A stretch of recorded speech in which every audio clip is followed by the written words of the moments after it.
And good evening and welcome to another episode of the Vegan Hour on Tuesday the 16th of October. This is episode 21 and tonight I'm joined by Cara May Kelly, the Senate candidate for the Animal Justice Party. Welcome along. Thank you.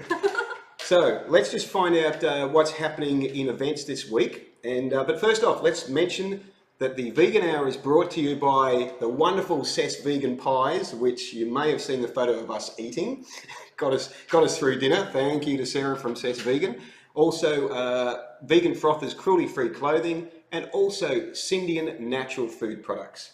So let's have a look at what's coming up before we get into tonight's show. Tomorrow, you want to go to Elixir Bar between 12 noon and 8 p.m. for their hemp burgers. You ever had their hemp burgers? No, but I do need to go. You do need to go, that's right, you do. $10 for their burgers, and they are really, really good. I had one a couple of weeks ago. Also, this Saturday, My Vegan Life group, we have a Vegan Luck in the Park. So you are most welcome to come along to that at Cascade Gardens at 12 noon, where you will meet lots of like-minded people and you'll get to eat lots of wonderful vegan food because you'll be bringing it along. So we've got people saying hello already, and Joanne says, share those pies, please.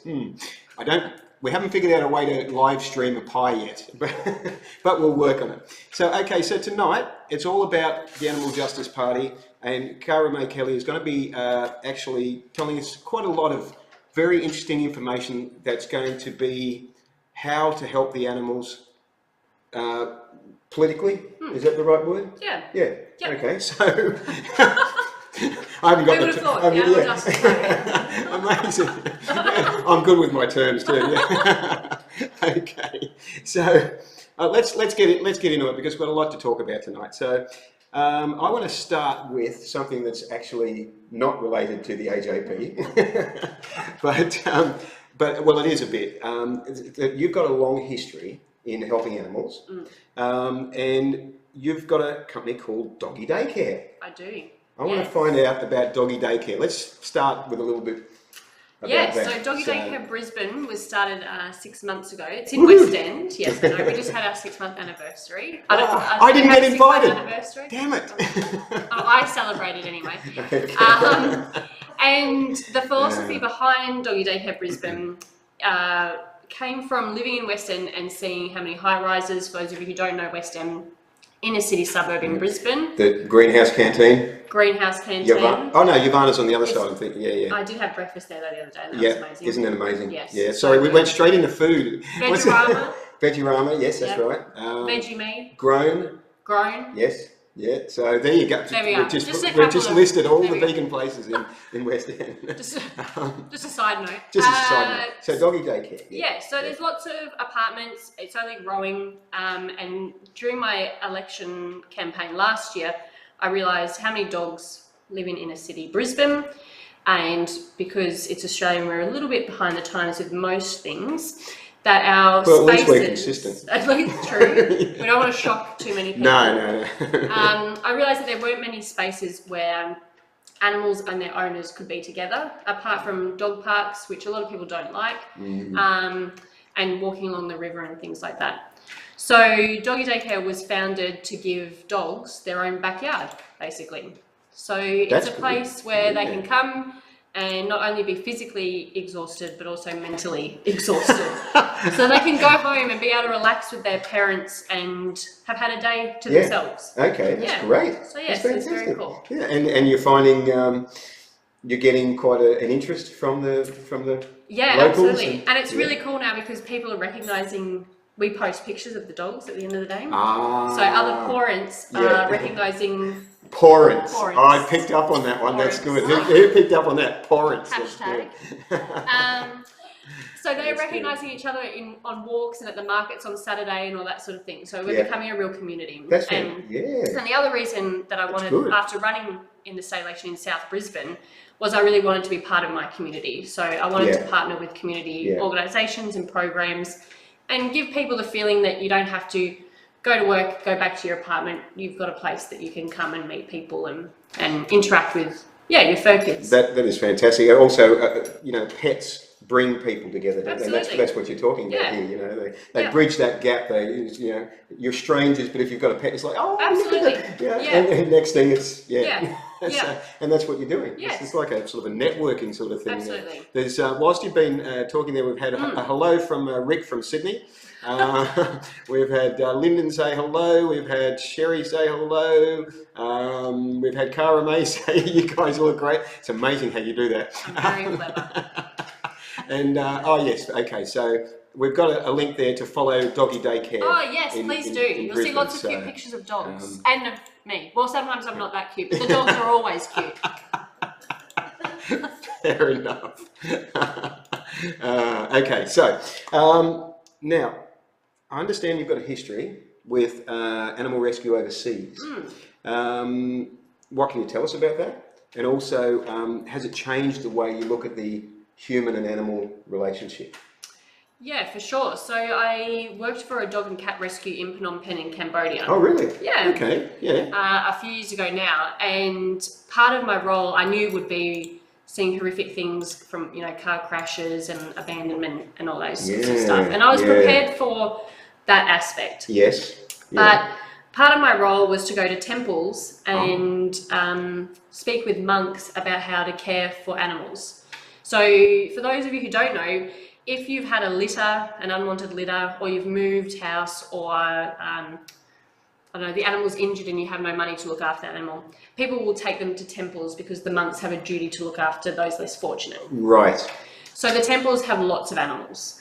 Wow. And the interesting part was seeing how these monks, who are spiritually enlightened and compassionate people, interact with these animals. So for example, they would hit a dog to show that they loved them, and be really rough with a kitten and like scruff it and sort of just, and you'd talk to them and you would ask, why are you doing this? Yeah. And with this huge smile on their face, like nothing was wrong. It's like, well, that's just how what it you is. do. Yeah. So this became a really interesting part of my role, was actually educating in how we show love to humans. If we do the same thing with our animals, we'll get basically the same response. So the dogs won't be timid and scared, and the kittens won't run and hide. They'll actually come out, which makes it easier to treat them. It makes it easier to rehome them. So there's lots of programs that help temple animals find homes. That's good. Which is awesome. So that was really interesting. And I thought, if this is how education works for these really compassionate people, what can we learn to take back home to our Western society? Yes. And for me, the big missing picture of this is education in schools. So we used to have education about animals, and it was mainly predominantly done by RSPCA. They had that big truck and you went to schools and things like that. And that doesn't happen anymore. So we're missing this link between teaching kids compassion and getting them to ask questions about how they handle dogs, or how they see potentially their parents treating their animals and things like that. And so I've really come away from that, and I've become really passionate about education, and that we're missing this fundamental link in schools. And that currently what they get are things from the dairy industry sent to schools, and it shows us this happy cow in a paddock, and they write a little story. Yes, all of this stuff. And yet we're not teaching them, well, do you have a dog or cat at home? Tell me about them. Where do they live? Oh, well, they live outside all the time tied to a chain. Oh, God. Okay, so tell me how, if that was happening to you, is that compassion? Is that love? We're missing this connection, and we're getting potentially these kids too old when we do reach them. So it's already ingrained in them, and they've had the compassion trained out of them in a way. And I thought that was a real take-home message from working in Cambodia. Actually, Christine says so many kids don't interact with animals and are scared of them. Absolutely. That's interesting. I can understand they're not interacting, but I didn't realise they were actually scared of them. Yeah, so I have been to several off-leash dog parks. And there's been kids there, and not the fence ones, big open spaces. Right. There's been kids on bikes and things like that who've been petrified of my beagle. Wow. She's delightful, obviously. Yeah, of course, it's your beagle. I mean, as if she wouldn't be. And really petrified, not knowing how to interact, not knowing what to do. Incredible. Things that we really take for granted, and especially if you've grown up with dogs or cats Yeah. that you really take for granted. Very sad that disconnect, isn't it? Yes, and I think too, if you then look at low socioeconomic communities and things like that, they still have animals. Yeah. It's where predominantly inspectors investigate. Right. And Yeah. if we're taking out this piece of education in schools, Yeah. where are they ever going to learn that potentially what's happening at home to the animals and potentially themselves or another family member, where we've missed this. Yes. Yeah. That's. I'm still astounded by your experience in Phnom. I can never say it. Phnom Penh. Yeah, I can't say. You'll have to say it. It's one of those words. I can say slutty Bardfast, but I can't say Phnom Penh. I'm still astounded at the experience with the monks. Yeah. That it wasn't. It just wasn't natural yeah. for them to interact with living beings other than humans Yes. in a compassionate way. Yeah. That's Or really, know that's not the compassionate way. yeah, or know that that's, yeah. That's Yeah. incredible, isn't it? Yeah, so there you go. Some of the things we take for granted. Absolutely. And it's just, yeah. Yeah. So, I got a good question for you. Were you always vegan? And if not, how did it come about? Now, before she answers this question, this is an exclusive on the Vegan Hour because Cara May Kelly has never told anyone, including herself, her own vegan journey in her life. So this is another Vegan Hour exclusive. I don't know how Harry gets all these exclusives, but he does. We gave her lots of pies, and she agreed to share her. I only had 2. Yeah, because she has to drive. But she's agreed to tell us. So yeah, tell us about your vegan journey, your awakening, your inspiration in that. So it's actually my 2-year anniversary this month. Congratulations. Thank you very much. Congratulations. So 2 years ago, I went to the Animal Activist Forum here on the Gold Coast as part of the Animal Justice Party crew. Right, yep. And I was newly back from my experience in Cambodia. So I was in enforcement from RSPCA and then went to Cambodia and came back home. Yeah. And I went to all these talks and the seminars and all that sort of thing. And they were great. And I learned a lot and all that sort of thing. And I was watching the Toronto Pig Save. Ah, yes. Yes. Yes. Yeah. And I sat there and I thought, you know what? You can say that you're doing all of these things for animals, and that's all great. However, you can't say that you are doing enough, and you can't say that these crazy vegans Going vegan makes all your hair fall out. don't tell me No, that. sorry. No, go on. These crazy vegans are living a life that you don't agree with. Because it stood for everything that I stood for. Yep. And so I went home that night after the activist forum, and my partner was cooking spaghetti bolognese. And I walked in the door, and I said to him, "I'm vegan." And he went, "Sorry, you've come to the wrong house." and my partner at the time said, "Oh, okay. Well, I guess you're having pasta and tomato sauce." And that's what I had, and it was my first home cooked vegan. So your partner was supportive of the change. Absolutely, yeah. Fantastic. Yeah. That's And, great. and he predominantly went vegan as Yes. well. Yeah, Okay. really quickly. Yeah. And it was Doesn't always happen. doesn't always happen. So that's So good. yeah, I was really lucky, and That was 2 years ago. 2 years ago. Fantastic. There you go, folks. She's never going to tell that story again. Never again. Never again. We managed to get it. There's a comment there came in. Let's see if I can find it. It was a funny one. Darren says, bribing a political candidate with pies must be illegal. Pies have too much power. It's very true. I completely agree, Darren. And I hope you listen to this story. Rick says, I was there when it happened. Yes, So, he was. yeah, Not he the would have been. pasta, but he wasn't invited for the pasta and tomato sauce dinner. Let's just make that clear. But he was at the Animal Activist Forum, yes. And Rick says vegan pies rule. They certainly do. Notice the show is sort of more about The pies! But this is focus. before we focus, because this is a serious subject. Before we went live, I said to Cara May, we're going to be informative and entertaining, but I think we've hinged more on the entertaining side. But that's what I told happens him on I the was vegan. very funny too. She is, and not just looking. Sorry. I'm Sorry. very focused on this Okay. eyebrow. Okay, we'll go back to being serious again because the way that animals are treated and trying to get animal rights changed on a political level is a very serious, Yes. hard-fought battle, isn't it? Absolutely. So we're going to focus. We're going to focus. First time in my life, but I'm going to ready. focus. All right, are you ready? Okay, so here's a really good question for you. Last year you ran in the state election, the Queensland state election, against the Deputy Premier. I did. Hey. So what was it like running in the election, for starters, and also what is the public ready to vote for animals? What was your experience with that? So to start with, I was very honoured to be asked to run in the seat of South Brisbane. It's a very courageous seat for a party to choose to run a candidate. Yeah. I didn't realise I had that much courage, but it turns out I do. So I think the interesting things that came out of this election was, one, the Greens never mentioned the environment. I held Jackie Trad and the Greens to an extent to account on land clearing. So Labor had just introduced their land clearing policy. Yep. They'd failed to mention that animal agriculture Was a major contributor. Yes.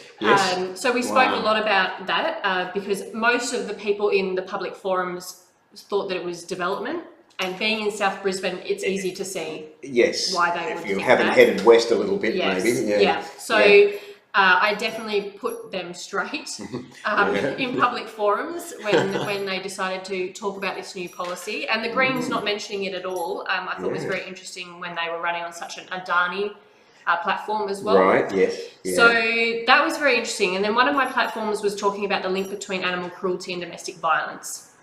And for me, people are ready to vote for animals because it is so linked with how we are treated. Yeah. And in public forums, I would be talking about this link and the research behind domestic violence, animal cruelty, about wanting magistrates trained in the links and educated about how they go hand in hand, and why it's important to be prosecuting and handing down penalties that are actually aligned with what the public wants and deserves to see. Yeah. And the acknowledgement from the audience was nothing like I'd ever experienced. You could actually see people, like their brains turning over, and then all of a sudden the audience would be like, yes, like this, we've got it. They made the connection. This makes sense, yes. They made the connection. And from what you're saying, that information they hadn't been aware of it previously. No.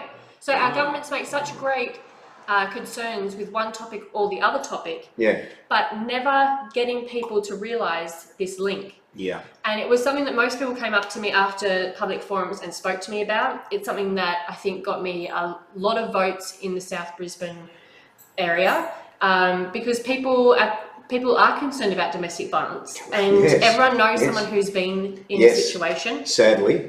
Yes. And from my work with domestic violence organisations and setting up foster programs for animals, nearly everyone has a dog or a cat or a bird or a fish or a lizard, whatever, and there's nowhere for them to go. My understanding is that sometimes, from what I've read, sometimes that is a contributing factor in them in a person staying in a domestic violence relationship. Absolutely, and usually the animals are the first to experience violence as well. So right, it sort of goes up a chain. Yes. So until we have governments, and until we have people in all levels of government talking about this link and holding people to account, and that if we're going to talk about one, the other needs to be spoken about as well, we will never solve any of these issues. So that was really powerful, and I'm really proud of the effort that as a team we made in that election. That's fantastic. Yeah. So with your experience in these areas, I guess it's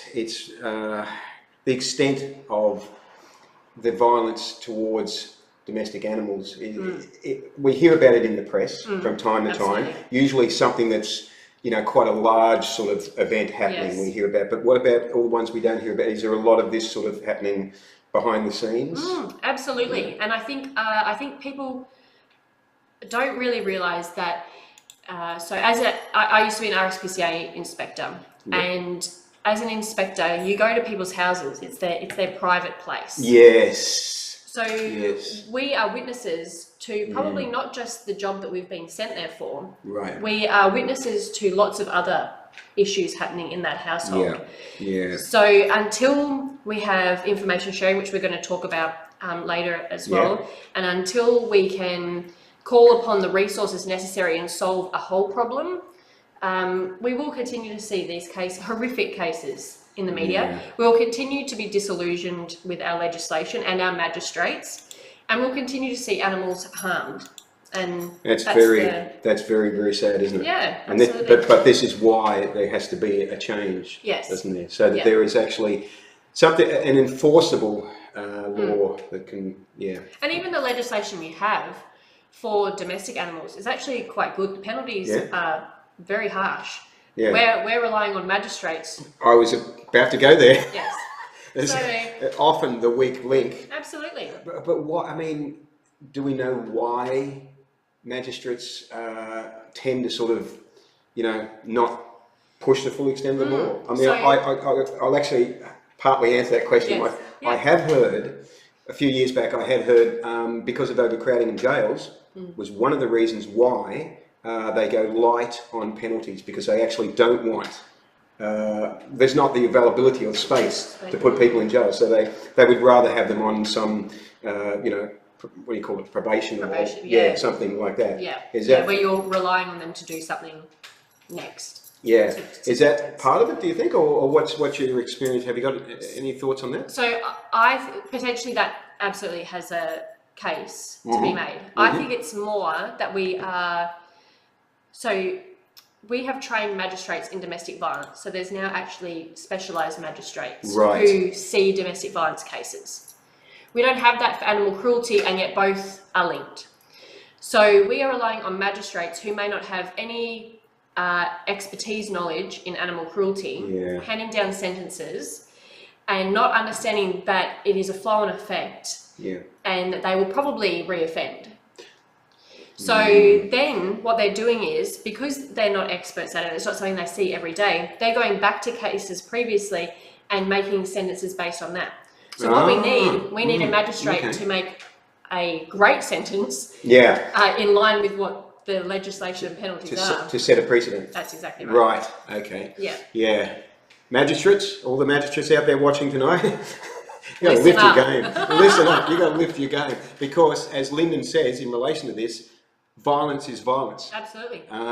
We need holistic solutions. Beautifully said, Lyndon. Yep. We need holistic solutions, and as I say from time to time, I have the vegan credo of do no harm. Well, it includes all living beings. Yeah, of course. So so that's So and Joanne says here, as opposed to somewhere else. Now this is interesting. I've been told, a little birdie told me, that the Animal Justice Party is running a new policy for the federal election. Yes. Now I know it's top secret, or is it? I wonder if I could actually coax it out of you to find out what this new policy is. I've got there's pies. Look, see behind it, look, boxes of pies. I'm bribing a candidate with pies. Again, honestly, this has got to stop.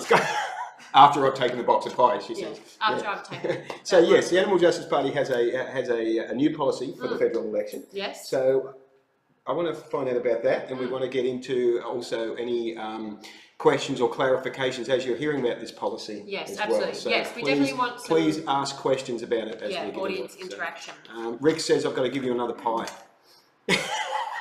Honestly. It's just, there's only, they're all mine. Anyway, okay, serious. So the Animal Justice Party I am about to release our animal law policy. And this is very exciting, and I'm honoured to have been chosen to release this policy. Now, for any of you who want to have a look at it, it is on the Animal Justice Party website, and I'm not going to read the whole thing, but I'm going to go through the objectives, and then I'm going to discuss some real-life cases and how this would look compared to the current system. So hopefully we can all understand and sort of know what we're pushing for, and why it's important then, when we finish up, that we need your vote, basically, for this. So, excuse me. So the key objectives of this animal law. So the first one is to establish a federal animal rights commission to investigate commercial animal exploitation and promote animal rights. The second is to abolish... Can I just You may. Yes, so can Please we just... pipe in. Okay, so the first one, can you reread the first one? Yes. Because there's five that we're going to be going There are through here. five, yes. So you know. First one was? To establish Federal Animal Rights Commission. Right. So for those of you who know, we have a Human Rights Commission. Yes. So it will be based on the same principle of that. We're not going to reinvent the wheel. Yes. Okay, right. Yeah. Yeah. What do we currently have? It's the way I respond to questions normally. So we currently don't have it. Really, we don't have anything. So each state has its own legislation, animal protection legislation. Yeah. But we don't have a governing independent body that oversees Australia. Right. So we have like the Department of Agriculture, but that's a vested interest. That's they very also much a have vested interest, investigators. Yes. But it's how do you walk that line? Yeah. Yeah. Yes. So nothing like this. So the emphasis is on the independent part of it. Yes. So to clarify, so the Human Rights Commission does have government funding, and so would this. Mm-hmm. But they are empowered, whether the government likes what they're doing or not, and what their findings are, to do their job and what their constitution is. Yeah. So the example I'd use for this to explain what Animal Rights Commission might do is live animal export. So currently we have relied on whistleblowers and activists to bring forward this issue. Mm-hmm. Part of the Animal Rights Commission is to advocate, educate, research, investigate, and then they put forward their findings basically to government. Mm-hmm. And whether the government likes it or not is completely irrelevant. They must look into what those findings have. Right. So I guess a good word would be an audit. Yes. So they would audit Okay. major animal industries within this country and major exploitation, and come to findings and be responsible for then educating from that and bringing to court major cases. I was going to say punishment. Yeah, absolutely. Yeah. For major cases. Yeah. So that's the first one. Independent. What's Animal Rights Commission. Animal Rights Commission. Yes. IARC. Is that right? Independent Animal Rights Commission. Yeah. Yes. IARC. Yeah. Very good. Okay. I'm good with acronyms. Very good. Okay. So the second part of the new policy. Yes, is to abolish the property status of animals and introduce uniform legislation protecting animals from human interference or harm. Good. I think we can all agree that animals need to have that label removed as property. Yes. That is in legislation, so you have to change legislation. So currently, I mean, what is the current definition? They are defined as property. As property. So we're talking domestic animals? Yep, domestic. And we're talking livestock. Yep. And I hate using that term. Yeah. But that's the term that gets used. So to change that so they're recognised as sentient beings, is that Yeah. Okay, good. Yeah. That's fantastic. And given rights. Yeah. So there is an example of I'm not sure what animal, but they have taken their owners to court in America, I believe, in a state in America that's had the I think I heard something about this. How is that even possible? Yes, their lawyers are very good. Their lawyers must speak in animal language. They pick up the phone and it's woof, woof, woof. It's like, okay, we're on it. Yeah. I mean, So that's a really recent case. I think it's the International Animal League or Fund just released that. Yeah. Incredible. Yeah. So very cool. So not a day goes by where I'm not astounded by humanity. So I think we can all agree that the property status needs to come off, because if we take the property status off, it means that we have more enforcement rights. Yes, definitely. Yeah. Yes, which is really important. Because that is such a ridiculous definition and restriction. Absolutely. Yeah. Okay, so that's point 2. Yeah. So 3 is to introduce a publicly funded independent animal protection agency in each state to enforce the new legislation. So currently in each state we have a piece of legislation. Here in Queensland it's the Animal Care and Protection Act. Animal Care and Protection Act. And we have 2 agencies who enforce this, and it's Biosecurity Queensland and RSPCA inspectors. So this will take those inspectors and whoever else gets a job and make this independent investigative team. Mm-hmm. So they will enforce the new legislation. So it will sit independently from any other organisation and any other conflicts of interest, Good. and they will be Good. inspectors in their own right. Good. Yeah. Yeah, that's very sensible. That's how it should be. Of course That's. it I should mean, that's how it would be if it Of was course. done right the first time. Yeah. Isn't it? You know. So Yeah. just pause there for a second. We'll have a look at some of the Yes. comments that have come up because we wanted comments on this. We did, yes. So Joanne has said, "Thank you, AJP, for launching the animal law policy. Let's keep animals on the political agenda. An independent animal rights commission is well overdue." Definitely. Judah says, "Will the Federal Animal Rights Commission outlay an official charter of animal rights? If so, what do you hope this would look like or encompass?" Do you want to? Do you want to go into that one or not? Look, I think as a commission, yes, there would definitely be a charter of what an animal's rights is and what animal rights entails, just like the Human Rights Commission does. Yeah. It lists what humans have a Yes, right yes, to do. yeah. And the current legislation that we have here in Queensland does that. It's called the 5 Freedoms. Ah, Yeah. So can we? What are the 5 freedoms? Can we go? here we go. Hitting Back her- to my inspector days. hitting her with the tricky ones. The 5 Freedoms. I'm curious. They're to display natural behaviour, Right. freedom for food and water, shelter, Yeah. from freedom from harm. Yeah. How many is that? That's 4 potentially. Yeah. And another. Yeah. Oh. And another one. Yes. Let me just see if it's in here. Okay, here we go. Why didn't I just look at this in the first place? He's trying to test me here.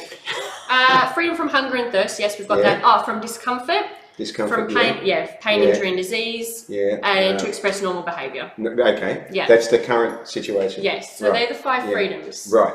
for Yes. an animal Right.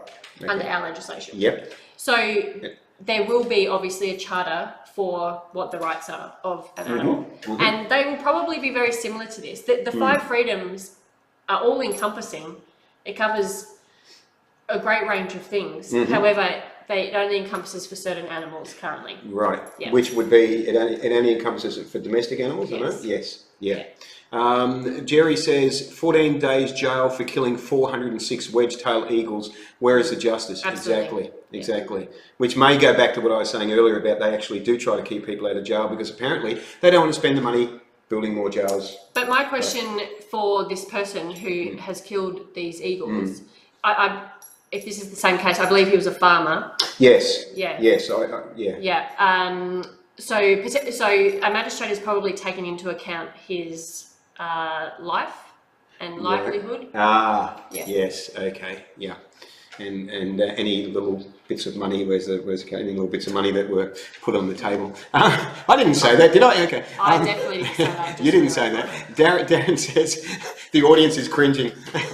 Oh, by the way, we have an audience tonight. Darren says, hate seeing people charged over rescuing animals from slaughterhouses and being charged with theft of property. Yes, theft of property. Theft of property, Yeah. absolutely. Yeah, it's just, it's really, you realise how insane the situation is, you know. It's just, Joanne says, common law's definition of animals as property is farcical. Let's follow in India's footsteps and acknowledge that animals are sentient beings and have their own family interests, friends, fears and needs. Which that's the 5 freedoms. Right. Freedom for shelter, display behaviour, free from harm, water, food. Yeah. And amazingly, Rick has found and posted the link to the horse that was neglected by its owner, and the horse is now suing. Yes. Yep. I got nothing. Very good lawyers. Yeah, that's impressive. It just shows you people, they'll do anything for money. Now, I hope the horse wins. Yes, me too. it would. Okay, so Joanne says, I hope the horse wins the case of suing its owners because it would be would be good to set a precedent so all the horses exploited by the racing industry can sue racing. Absolutely. Yes. And they're actually another organisation. Yes. So after all the footage came out from Greyhound Racing, and, Yes. an investigative team was set up.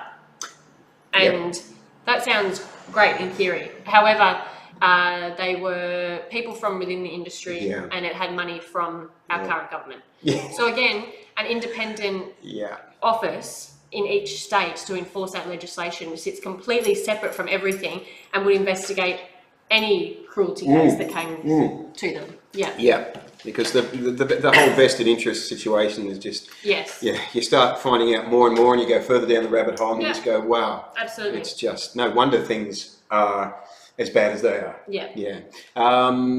Sherry says, put a stop to factory farming. Well, I think that's yeah, we're all in agreement on that one. So that was three, was it? Yes, Yeah, 3, where I were we? believe. That was number 3, Yes. wasn't it? Okay, so number 4. So 4 is to facilitate information sharing between law enforcement agencies to stamp out animal abuse and interpersonal violence. So Yes. at the moment, there's not that sharing of information? No. No. So if you'd like, I'll share you my own story about Please, this. And please, this might make yeah. sense about what this sort of means. Yeah. So as a RSPCA inspector, we would get cases and we have our own database. So if we have been to that house before, there might be notes. Right. If that person has been flagged, we'll have notes. However, we know nothing more than what RSPCA inspectors Right. have done before us. Because you can't access other... No, other things. Yeah. So a case I went for 3 malnourished dogs. Right. And I turned up at the house and was met by a pretty violent man. Yeah. And I walked away and went back to my car and things. And the local police happened to drive past and saw me. And they said, "Why are you here alone? You probably should have come with us. He's known to be violent even just to strangers, let alone someone in authority." Wow. So, this is a good example of if someone was flagged as violent, Yes. other agencies would know. Yes. So not only just RSPCA, but we're talking about like Department of Housing, Child Services, Police, anything like that. So anyone that's been flagged, everyone would see. So that's example 1. Yeah. So the police came with me and I ended up going back to that house several times and I was escorted by them Right. on all those occasions. Yeah. And then I realised that the female partner looked very badly injured most of the times I've seen her. Wow. And that there was a child always home, never at school, and was malnourished also. So we have a Wow. link between the malnourished dogs Dogs, yeah. and the malnourished child. Yeah. So then we're talking a whole other spectrum of who needs to be involved in this case. Yes. So we're talking police and I are already involved. Yeah. We probably need child Services. safety, involved. Yeah. And potentially Department of Housing to look at what's happening in this house and things like that. So none of this gets shared. Right. So I will make my file, police will make their file. Yeah. I called Child Services in this instance and alerted them. They would then make their file. Yeah. We're seeing potentially a huge case here, and that's just an everyday job. That was nothing out of the ordinary of me going to see malnourished dogs. And that case alone isn't anything remarkable. It's one of many.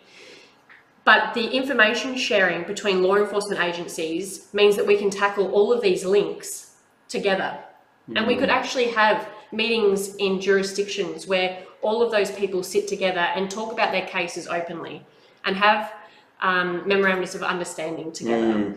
And be able to log in and check out this person and understand what you're going to. Because unlike police, RSPCA inspectors here in Queensland work alone. They don't go two up. So you can be very cold on what you're going into, which is completely obviously unsafe. Yeah, definitely. But yeah, so this is why this is so important. Because the other thing too is people move. You could be chasing someone who has been doing all these awful things to animals, and they move, and you've lost them. Right. Or they cross a border, lost. Right. So there's no information sharing between the states? No. Right. No. Yeah, wow. So yeah. Which is probably what they do, because unfortunately, a lot of people in these situations are what I call street smart. Yes. And they know how to keep ahead of things. Absolutely. If anyone follows Oscar's Law, so that's about the puppy mills. Oh, okay. Yes. So, yes.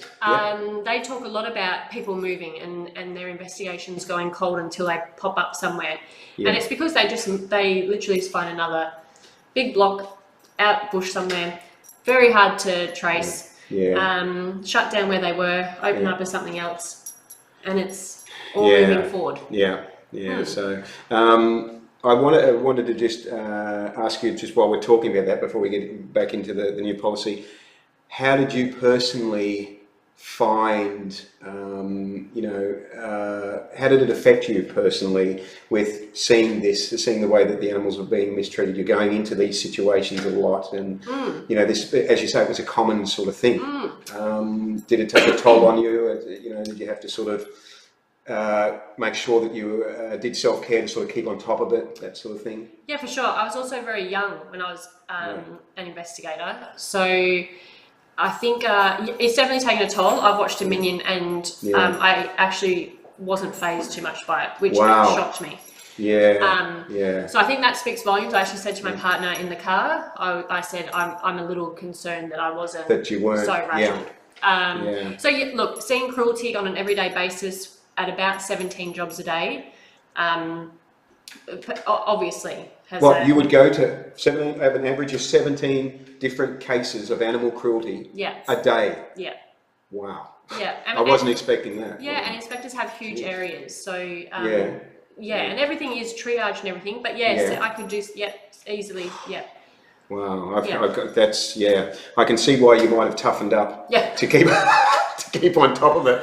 Wow, that's no, in an ideal world, none of us should have to see that, should we? No, we shouldn't have to have inspectors looking after that. We should all have still be tapped into our natural understanding of compassion for all living beings. And the worst thing is, the numbers of cruelty cases are increasing. They are increasing, not decreasing. Wonderful. Yeah. Oh, don't you love this planet? Yeah.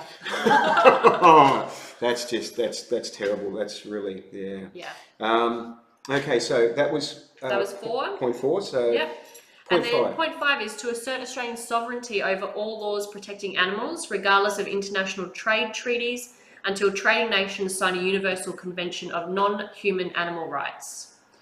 So this is a lot. I get that this needs to be broken down. Okay, please do. So basically what this means is that we want countries to sign on to agreeing to not exploiting an animal in a certain industry. Now, to win this over to the majority of the public and governments, I think it can potentially be done in stages. So my example is live export again, because we're seeing countries like Israel and New Zealand already really thinking about it, pushing back, wondering if this is all worth it. Yes. And especially when we've got better exports, e.g. plants. Yeah, exactly. That potentially would be the first step. So we would put forward, okay, well, this is what we don't want to happen. Who's going to sign this? And then those countries sign it. And then we put that one aside and we go to the next topic or policy. Yeah. So that's basically what that means. And I'd really like to hear from the audience now, actually. There's a few. There are actually. Let me get to a few of the comments there. Judith says the AJP is the only party truly standing for the environment and for the animals. The current Greens leader owns a cattle farm. Unbelievable. If you're a vegan or truly care for the future of our environment, there's only one choice in Australian politics today. Vote 1 AJP for Senate. Wow, that was a good. This has been a paid. What they say, a paid political ad. That's what it sounded like. But that's true. I mean, that's serious. So that's true. Go vegan, of course. Thank you, Lauren. Linda says you have to tune out for your own sanity. This is talking about your experiences with. For sure, and this is why most inspectors aren't vegan. Oh, that's it? Yeah. Okay. Yeah. So if you really look into that, interesting. It's a coping mechanism. Yeah. Wow. Yeah. Ali says Cara May is a very, very interesting woman. Just the fresh face and passion we need in politics to speak up for the animals. You have my vote. Thank you. Excellent. That's a beautiful thing, Ali. Thank you for saying that. And Joanne says 100%. I certainly will be. Well, I'm sure you are 100% something, Joanne, but I'm not. It was in relation to something we said earlier, but I'm not quite sure what it was. Okay, so yes, another comment there. Yes, to Darren. It's hard to see. And Darren says, does the current Greens leader actually own a cattle farm? Yeah, I didn't know that one, but I lost any enthusiasm for the Greens a long time ago. Absolutely. As a lot of us did. Yes. Yeah. So okay, so this policy that we've been talking about, you're announcing it tonight on the Vegan Hour. There's been a link provided in there so that people can look at it in its entirety. Yes. Yes. Yep. So I think I can't remember who posted it, but there is a link posted in the comments there, so you'll be able to. Or just on our website. Oh yes, of course, Yep. on the AJP website as well, and also maybe on your page as well. Yes. Okay, because I'm linked to your page in the heading here. So did we want to expand on that any more with what we've spoken about there? Because I'd really like to just bring home those key objectives without me interrupting. I don't know if that's possible, but so in other words, did you just want to go through the 5 points one after another, and that just brings it home, and then we'll go from there? Yeah, no worries at all. So the 5 key objectives that we've just broken down for you: 1, to establish a federal animal rights commission to investigate commercial animal exploitation and promote animal rights. So that sits at the federal level. 2, to abolish the property status of animals and introduce uniform legislation protecting animals from human interference or harm. So that's taking away that property label. So the example given in the chat was about slaughterhouse, people rescuing, and it's a crime because they're property. So that's a good example, actually. 3, to introduce a publicly funded independent animal protection agency in each state to enforce the new legislation. So these would be our inspectors that would be enforcing our state legislation. And 4, to facilitate information sharing between law enforcement agencies to stamp out animal abuse and interpersonal violence. My example, I think, really hones in that we need this. And lastly, to assert Australian sovereignty over all laws protecting animals, regardless of international trade treaties, until trading nations sign a universal convention of non-human animal rights. So that's where we're asking other countries to agree that we're not going to do this action and signing on it, and then it becomes binding. I love that that policy is really sensible. When I perused it earlier, I thought, yeah, this is the way it should be. It's logical. Absolutely. And I'm just a layman, so it made a lot of sense to me. So I thought that was really good. There's a couple of questions coming there. Darren asks if you know if there are any AJP members to vote for in Adelaide, in Aberfoyle Park, Adelaide. Oh, so Darren, your best bet is South Australia Animal Justice Party has a Facebook page. I think it's just Animal Justice Party South Australia, and to like their page and contact them, and they'll be able to tell you about any upcoming elections. I believe they are running a Senate team, but you can, for sure, they'll be able to give you all the information and how to support them. There has been a reply from Joanne to Darren saying, I know the answer to your question is I have family in South Australia who want live export ban. Check out Louise, yes. Louise Pfeiffer, I think it is. Belinda says, or B says exactly, animals are not property, which, Rick says, Rick is answering the question too. There will be candidates in the South Australia for the next federal election in both the lower house and the upper house. The details will be released soon, which is great. We certainly wanted some good comments, and we're getting them.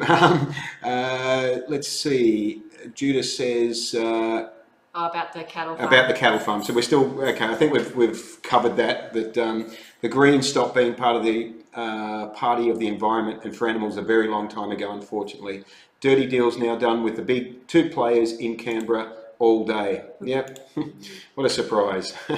Okay, and Christine provided a link to the South Australian AJP one. So we have actually covered your involvement in law enforcement for earlier. We weren't going to get to that in the middle of all that, but we did. And you know what it was like, and so we've really covered that. So I want to move on to asking you, how would your investigations change with the information sharing? How would that help humans and animals? I mean, we started to touch on that with the information sharing and that, and I think maybe have we covered that? Or I think we've covered that. I think we've shown that it needs to be in legislation. I think the only thing I'll say about to make it clearer, because I know that vegans have a lot of feelings around RSPCA, is I do want to make really clear, RSPCA Queensland, I can only speak for Queensland. RSPCA Queensland and their inspectorate just happen to work together because that's how the powers have been given to investigators. Right. So the Department of Agriculture actually holds the powers to give investigators power under the Animal Care and Protection Act. And it goes through biosecurity. So there are two organisations in this state who investigate under the Animal Care and Protection Act. It's biosecurity and RSPCA inspectors. Now in Queensland, and some of you probably have called in cruelty cases and been told, oh, it doesn't fall within RSPCA jurisdiction, it's actually biosecurity. And that's because there is a boundary to where RSPCA investigates and biosecurity investigates. Lots of issues with that. One, biosecurity is investigating an animal agriculture industry, and that border usually is on the border of farms. So most of their cases will be cattle, big animals. Yeah. So that's a very technical big term. animals. Big animals. Like this. And so then RSPCA is left in the suburbs and metro. Yeah. So we have a conflict of interest from a biosecurity perspective. And then we also have the trouble of RSPCA trying to do investigations, education, advocacy, rescue, wildlife, because they have the animal ambulance, the wildlife ambulance. Okay, yeah. So we're having this organisation do too many things. Right. In my time there, the education stopped with the truck that I was talking about. That used to go to school. They used to go to schools, and it fell on investigators who, as I said, we're doing too many jobs. To be able to educate properly. You were meant to try and fit in education in there, and there was no time to absolutely. do it. Yeah. So I think if we take out these investigators and make them state-based and give them the resources and a prosecution team, and they can sit independently and enforce the legislation that is there, we will see a difference, and we will see people supporting this independent office because they will be able to investigate every animal, because every animal comes under this legislation. Instead of it being this broken puzzle piece, and that RSPCA is having their own issues with maintaining support from our community. Yes. Where it's not the investigators. The investigators should be supported completely 100%. Yeah. But we have too many conflicts of interest and too many people trying to do too many things. Biosecurity has never prosecuted one case. What? Ever. Really? Yep. Again, why am I not surprised? Because you know, it's a conflict of interest. It's a conflict of interest, absolutely. And that they weren't made to be investigators. The biosecurity was made to protect flora and fauna from, diseases and things like that. Yes. So they're under-resourced anyway as an investigative team. But yes. Was it something that was just tacked onto their agenda at some stage? Yes, and because someone needed to be able to give RSPCA inspectors power. Right. So that's why that team, I guess, was given. And then the RSPCA inspectors are restricted within the framework that they're operating in, from what you're saying, to be able to be effective. Absolutely, and that the legislation has great coverage for cruelty to domestic animals, but there's lots of loopholes for all our other animals. Yeah, as Lyndon says, the current system is designed to fail the animals. It's a very sad reality, Absolutely. Isn't it? And certainly, some of the things you've told me about your own experiences is just, it's not good. No, it's not good. At all. And in fact, also just the fact that the animal violence against animals, domestic animals, is increasing. Yes. I wasn't aware of that. Yeah. That's really sad, isn't it? It's a sad reflection on the way that society is. And I think that education piece of the puzzle is a huge contributor. Needs to be there. Yeah. Definitely needs to be there. Yeah. There's got to be, because in a lot of ways, we're failing our children because we're educating them the wrong way, whether it's intentional or inadvertent, by the fact that we're not bringing them up vegan, so we're bringing them up in a situation where there's like an undercurrent of violence because it's acceptable to eat that dead animal that's on your plate. And when the kid makes that connection, I mean, there are a lot of cases where a kid makes that connection and then at that point goes vegan. Says, no, I'm not having anything to do with this, you know, which I applaud them, that's fantastic. But then they've got the uphill battle against, the parents. You have to have very understanding parents. You have to have understanding parents, you have to have a strong conviction in yourself, to be able to do it. And I've interviewed a few people where they've been able to do it. It's wonderful. Of course. But in the majority of cases, that's not going to be what's going to happen. So we've got basically the parents brainwashing the kids the wrong way.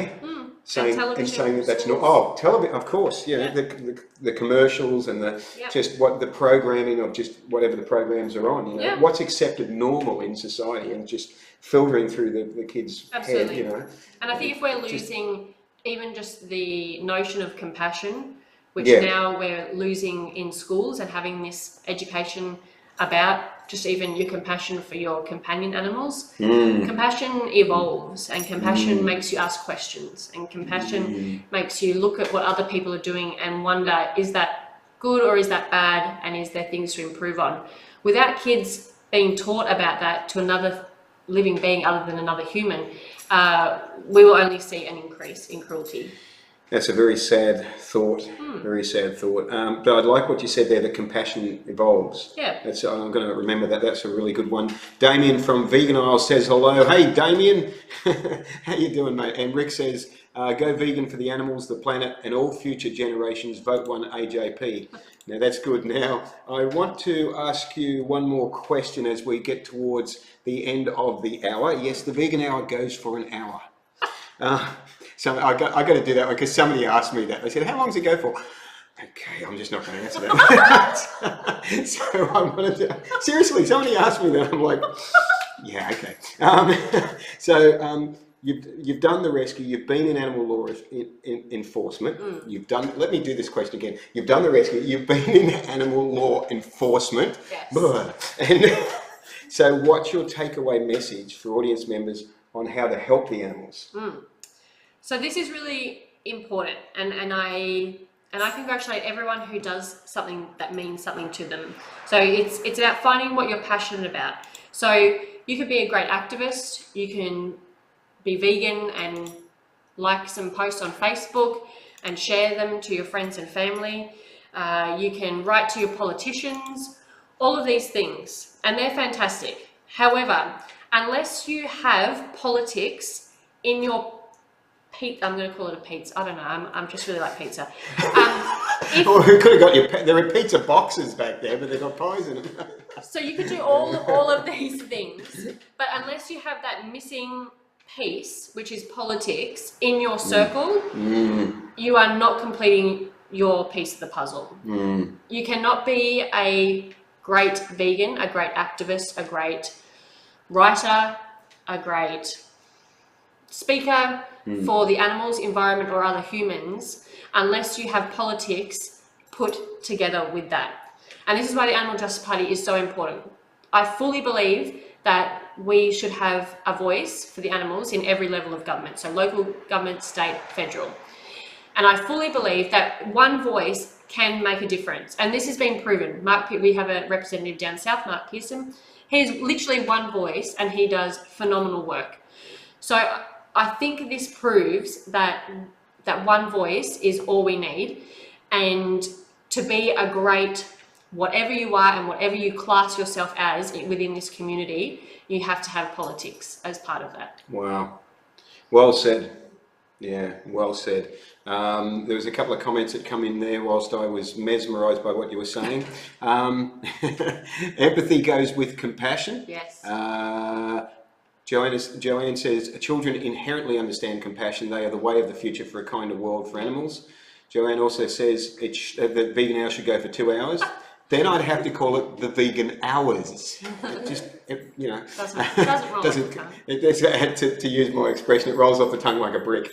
But Damien says 1 hour isn't long enough either. So Judith says, is it true that the AJP are putting forward Australia's first all-female Senate team? Yes, here in Queensland, yes. If so, that's history in the making right there. Is, absolutely. Isn't that fantastic? Yep. And Christine says, you have to tackle these issues from all angles, including through politics, which is what you were saying so eloquently then. And adults can learn a lot from children who have not yet been brainwashed, talking about compassion. Yep. And B says, vote 1 AJP for a kinder world. Well, I tell you what, that's really good. That's bringing us up to the end of the hour. So it has been super fantastic to have you on the show. It's been so informative. I've learned a lot, and we've had a lot of great questions and feedback from people there. So thank you very much, everyone that's been watching this episode live. You'll also be able to watch it on YouTube in a day or two when it's put onto my YouTube channel. And and before I wind up, I better tell you what's coming up in 2 weeks' time. For episode 22 at the end of this month, Tuesday, October the 30th, I have the CEO of I Feel Good magazine, and I'm going to feel good interviewing him, Adam Guthrie. So tune in then for him in 2 weeks' time. So thank you very much, everyone, for watching tonight. Remember to live vegan and save lives. Have you worked on? Yeah, you've never. No, we didn't train it properly. Was that good? That wasn't bad. Why are you laughing at me then? No, I had no idea. It was just the effort that I could see in the face there. I felt a bit like gangster doing that. So thank you again, Karen. Thank you for having me. Much. And thanks for watching, everyone. Have a good evening. Good night.